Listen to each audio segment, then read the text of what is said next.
It has been, wow, the full 7 games that they have to play to reach. We're still going out there. We're going to still keep battling, and we know we have a huge uphill climb against San Miguel, but these guys have been up to the challenge, for the last 4 or 5 months. So it's been really fun to be around them and watch them battle every day, and we'll continue to battle for the fans come Friday. I think this series will be tough and very exciting, especially for the fans, dahil both teams gaining a lot of fans, especially San Miguel. But at the start of the season, sinasabi nila na powerhouse itong San Miguel Beer, and nasabi ko, hindi yata eh. Pero ang kalaban namin ngayon, laging full house eh.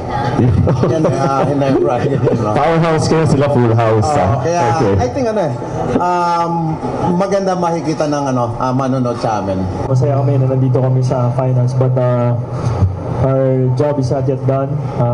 Kailangan pa namin talunin ng higante ng San Miguel.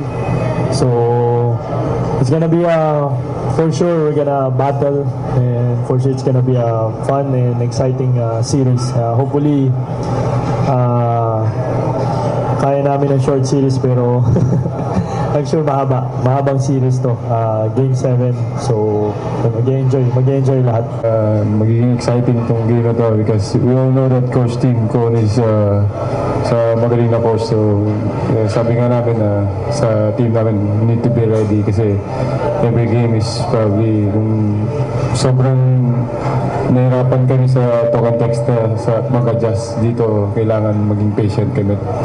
Kung vigilant kami sa lahat ng gagawin ni Coach Tim Cone para mag-adjust rin kami. Yeah, I'm sure exciting tong series na.